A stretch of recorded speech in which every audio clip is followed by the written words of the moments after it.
Bonjour à tous, la Peugeot 308 restylée sous tous les angles, le Renault Scénic désormais disponible en version initiale Paris et une course de caravane déjantée chez Red Bull, c'est le sommaire de ce jeudi 1er juin.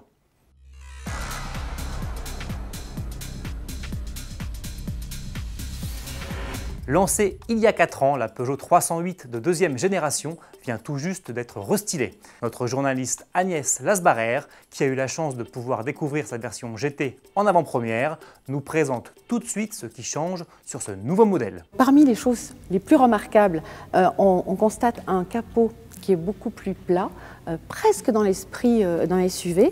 Ici, la calandre se verticalise encore plus. Le Peugeot est en rouge sur les finitions de plus haut de gamme, donc GT Line, GT et GTI. Et puis parmi les choses aussi qui vont vraiment faire qu'on va la remarquer dans ses finitions spécifiques, c'est ce détail ici, cette ligne qui la rend vraiment beaucoup plus agressive, méchante presque, avec ces 3 parties d'entrée d'air bien séparées. Et à l'intérieur, ça donne quoi, Agnès ? On retrouve le e-cockpit, c'est-à-dire le petit volant avec l'instrumentation au-dessus.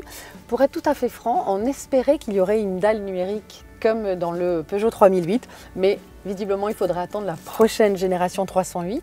En revanche, on bénéficie d'un écran tactile capacitif qui devrait se révéler plus rapide et puis surtout plus ergonomique. Donc le principe, c'est qu'effectivement on peut zoomer, dézoomer, faire défiler, le même principe qu'un smartphone.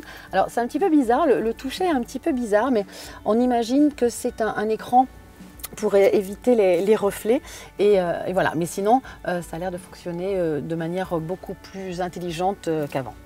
Cette vidéo exclusive est à retrouver dans son intégralité sur le site autoplus.fr. Rappelons que la Peugeot 308 restylée gagne aussi des aides à la conduite héritées du nouveau 3008, comme l'alerte de franchissement involontaire de ligne, ainsi qu'une inédite boîte EAT8 disponible avec le Blue HDI 180 et un nouveau moteur 4 cylindres diesel de 130 chevaux dont la production ne débutera toutefois qu'en septembre.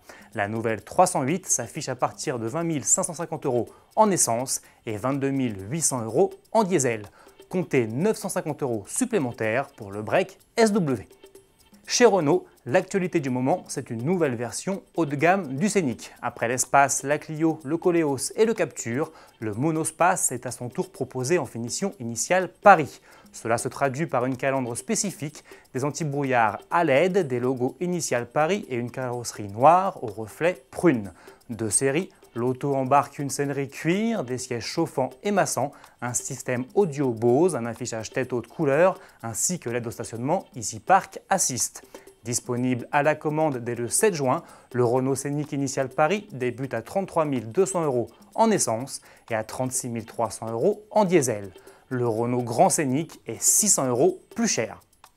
Vidéo déjantée pour finir. L'écurie de Formule 1 Red Bull Racing a proposé à ses pilotes Daniel Ricciardo et Max Verstappen de s'affronter sur la piste, non pas au volant de leur monoplace, mais à bord de 2 Aston Martin qui tractaient des caravanes. Sensation forte et éclat de rire garanti.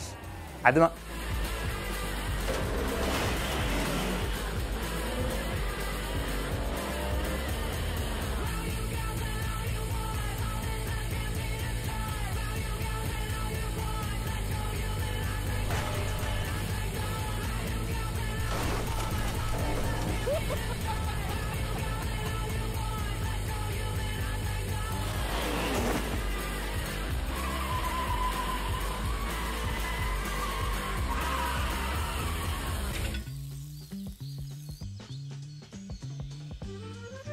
Ha ha ha!